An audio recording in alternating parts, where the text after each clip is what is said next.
Salut tout le monde, j'espère que vous allez bien les amis, on se retrouve aujourd'hui pour une nouvelle vidéo. C'est jour de match, enfin le premier match officiel de la saison pour le Real. Ce soir 21h en Pologne, les Merengues vont affronter les Italiens de l'Atalanta Bergame dans le cadre de la finale de la Super Coupe d'Europe. Le vainqueur de la Ligue des Champions affronte le vainqueur de l'Europa League, donc il y a un titre en jeu ce soir pour le Real final, donc à 21h. On se retrouvera à l'issue de la rencontre, évidemment, les amis, pour le premier débrief de cette nouvelle saison avec, on l'espère, pourquoi pas, les premières minutes de Kylian Mbappé. Les unes des quotidiens madrilènes, le quotidien AS qui titre super début pour Mbappé avec cette photo du contrôle en extension pour Mbappé, et on a exactement la même photo sur la une du quotidien Marca, KMO, Kylian Mbappé, donc qui va démarrer son aventure au Real ce soir. En tout cas, on l'espère. On regardera les compos d'équipe dans quelques secondes. Bon, il n'y a rien d'officiel évidemment, mais il y a quand même une grosse tendance sur les compos d'équipe. On a une petite information donc sur Vinicius dont on a parlé hier, et de cette clause. Si un club saoudien veut véritablement venir chercher Vinicius au Real, il va falloir payer la clause d'1 milliard d'euros. On va démarrer les amis avec une mauvaise nouvelle donc, qui est tombée hier lors de la séance d'entraînement du côté du stade de Varsovie en Pologne. C'était donc l'unique entraînement de préparation à cette finale de Supercoupe, donc entraînement qui a eu lieu hier à 20h, donc les informations sont quand même toutes fraîches et toutes récentes. Et voilà, vous pouvez le voir juste à côté de moi, Eduardo Camavinga au sol, qui se tord de douleur, qui se tient les genoux. Alors vous avez peut-être même vu des vidéos sortir sur les réseaux sociaux où on voit Carlo Ancelotti avec son chronomètre jeter son chronomètre par terre. On voit le visage des joueurs qui sont à côté et qui font tous la grimace. Bon, de toute façon, dès qu'on a vu Camavinga se tenir le genou, on a tout de suite pensé les ligaments croisés. C'est une terrible série du côté de Madrid. Alors ce que l'on sait déjà, c'est que Camavinga ne participera pas à cette finale ce soir face à l'Atalanta Bergame, ça c'est une certitude.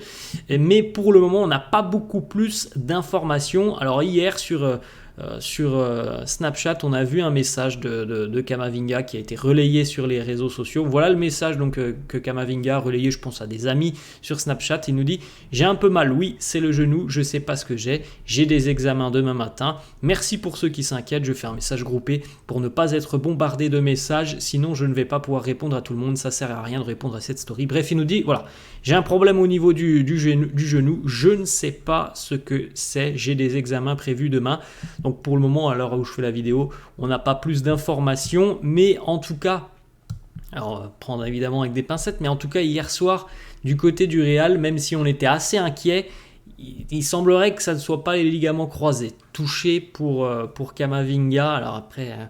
Qu'est-ce que c'est ? Je ne sais pas, je suis pas médecin, mais les informations qui sortaient hier nous disaient plutôt que ce n'était pas les ligaments croisés, qu'il y avait peut-être quelque chose d'autre pour Eduardo Camavinga. En tout cas, regardez très rapidement l'équipe qui est venue autour de Camavinga. Regardez les visages. Quand on voit Luka Modric les mains sur la tête, on voit Fede Valverde qui ne veut même pas regarder.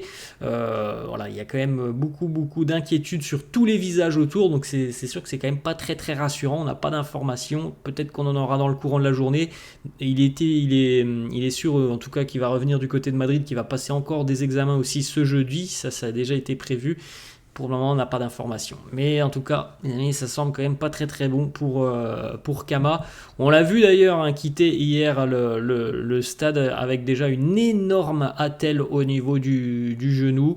Voilà, le genou déjà bien bandé pour Eduardo. Donc il n'y a quand même rien de bien rassurant là-dedans. Espérons que ça ne soit pas les ligaments croisés, parce que sinon, on le sait, c'est 6, 7, 8 mois d'absence, donc espérons que ça ne soit pas ça. Voilà, on attend maintenant le diagnostic pour Eduardo Camavinga, j'espère que ça tombera dans la journée, que je pourrais vous en parler peut-être un petit peu ce soir lors du débrief. Je ne sais pas, quand on aura plus d'informations. En tout cas, ça sent pas très très bon. Bon, la page mauvaise nouvelle est terminée. On va regarder quelques petites photos, quelques petits déclats de la séance d'entraînement de la veille. Regardez l'équipe qui s'est entraînée hier du côté de la Pologne. Et là, il y a beaucoup de qualité sur cette photo. Quand on retrouve Vini, on retrouve Rudiger en arrière-plan, Bellingham, Endrick, Mbappé et Dani Carvajal, il y a quand même beaucoup de qualité. Les joueurs qui étaient présents lors de la conférence de presse, Dani Carvajal accompagné de Fede Valverde et puis évidemment aussi Carlo qui était en conf de presse. Regardez les sourires de Carlo, de Fede Valverde. On a beaucoup de déclarations notamment du Mister Ancelotti qui nous dit « L'Atalanta est là ». Parce qu'il le mérite. Gasperini, donc l'entraîneur bergamasque, est un entraîneur fantastique. On a déjà travaillé ensemble du côté de la Juventus. C'est un tacticien, un hors pair, un très grand entraîneur. On s'attend à vivre un match très difficile.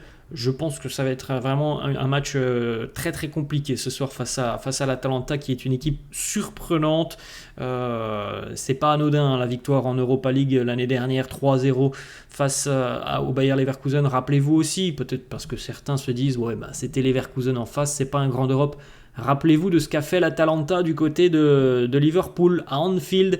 Là, on ne peut pas dire que Liverpool n'est pas un grand d'Europe, et pourtant l'Atalanta n'avait fait qu'une bouchée des Reds du côté d'Anfield. Donc attention à cette surprenante équipe italienne de l'Atalanta.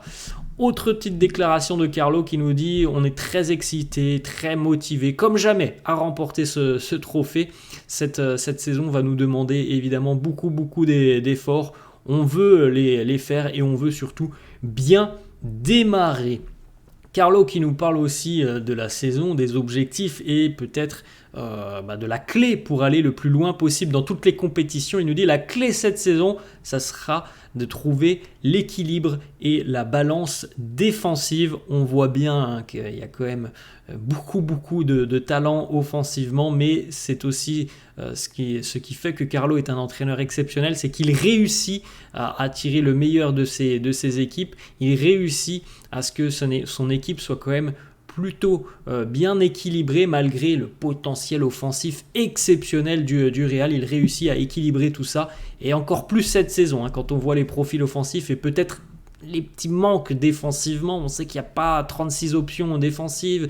Dès lors qu'il y a des pépins physiques, ça devient plus compliqué. Donc oui, trouver cet équilibre, comme ce fut le cas la saison dernière, ça va être aussi l'une des clés de cette longue saison. Autre déclat de Carlo qui nous dit notamment que l'arrivée de Kylian Mbappé a ruiné ses vacances d'été. Il nous dit « Avoir tant de bons joueurs a ruiné mes vacances. Je n'ai pas arrêté de me questionner. Où je vais faire jouer un tel joueur, où je vais faire jouer un tel joueur ». Évidemment, il dit tout ça sur le ton de l'humour. Carlo qui nous dit aussi « Le vestiaire du Real est sain. Il n'y a pas de hiérarchie. Tout le monde est égal. » Ça, c'est une équipe. Il faut évidemment que toute l'osmose que l'on connaît du vestiaire madrilène puisse se poursuivre toute saison. Tout au long de la saison, on le sait, quand tu arrives au Real Madrid, tu ne peux pas être plus grand que le club. Pourtant, des grands joueurs, il y en a qui sont passés par le Real. Cristiano est l'exemple parfait de la dernière décennie, mais Cristiano, il n'a jamais été plus grand que le Real. Le Real est plus grand que tout le monde, et le Real sera plus grand que Vinicius, que Mbappé, que Rodrigo, peu importe, le Real sera toujours plus grand. Autre déclat de Carlo sur Kylian, il nous dit il s'entraîne très très bien, il est en grande forme, il s'est très rapidement déjà adapté, et oui, il est disponible pour cette rencontre. Carlo aussi interrogé sur les tireurs de pénalty cette saison. Est-ce que Mbappé sera un tireur de pénalty ? Il nous dit oui, il en fait partie, comme Vinicius, Bellingham ou encore Valverde.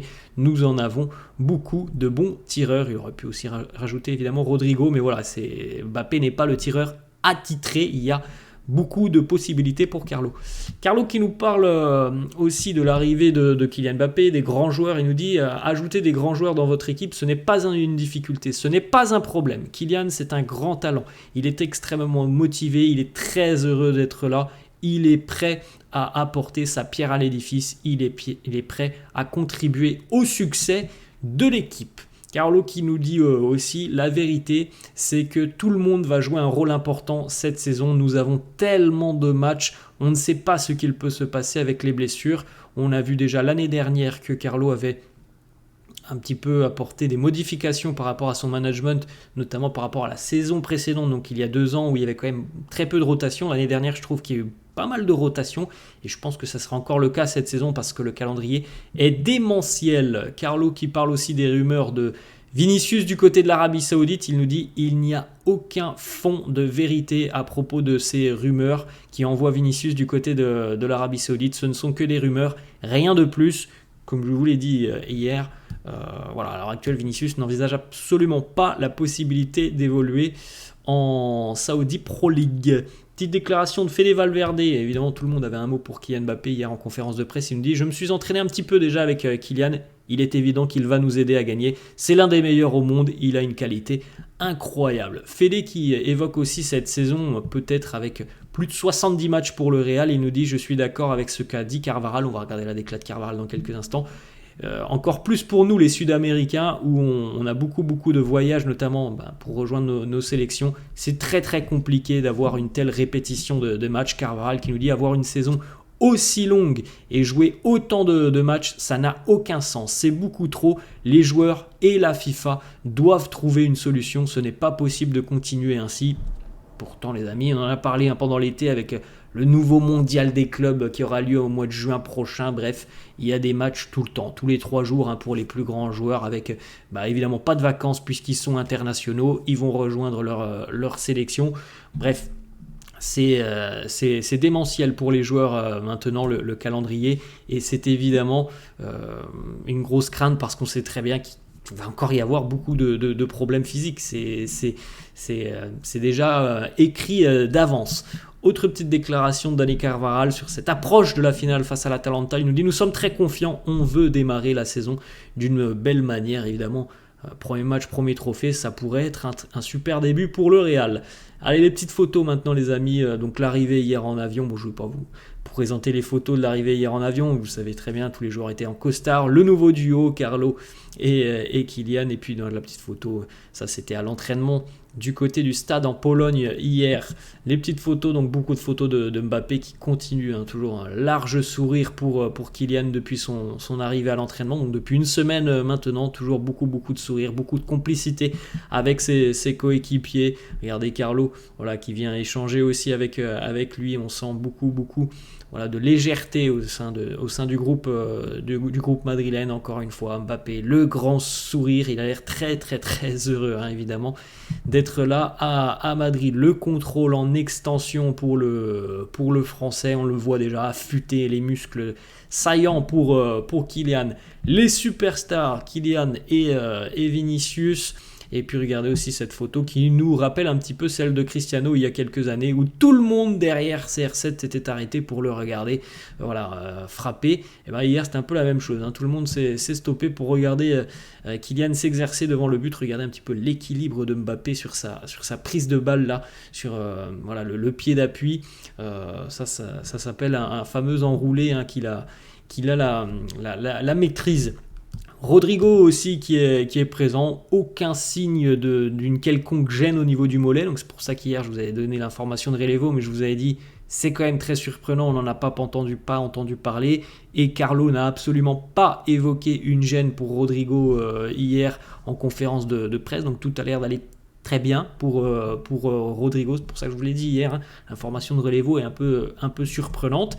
El Halcón, Fede Valverde, regardez, juste avant d'envoyer un missile dont lui seul aussi a le secret, on sait que les ballons de Fede en général ils partent très vite. Les portiers qui auront aussi un rôle très important tout au long de la saison, Thibaut Courtois, Andriy Lunin, le Mister Ancelotti peut-être un petit peu fatigué du voyage en Pologne, de l'entraînement, de la journée. Carlo qui est en train de bâiller hier lors de la séance.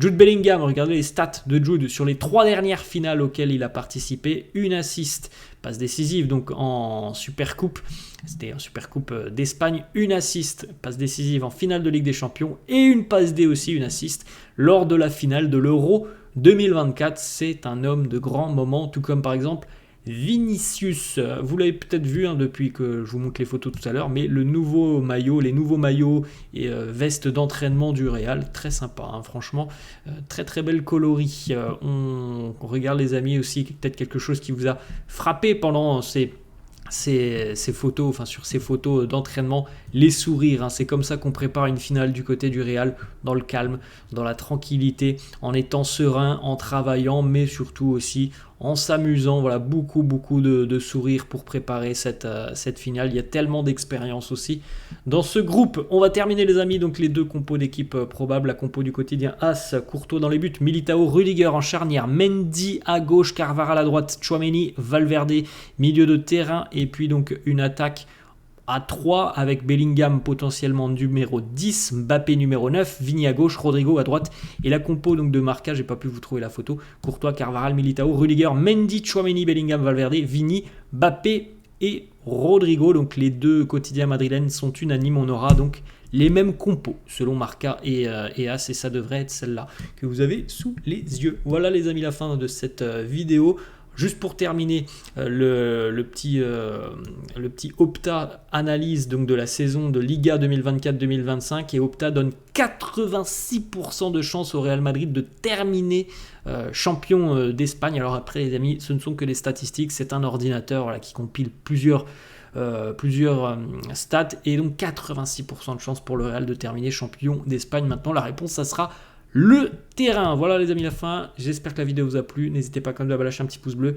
N'hésitez pas non plus à revenir ce soir pour le débrief de ce premier match de la saison. Je pense qu'on est tous très impatients. Ça fait 2 mois et demi qu'on attend.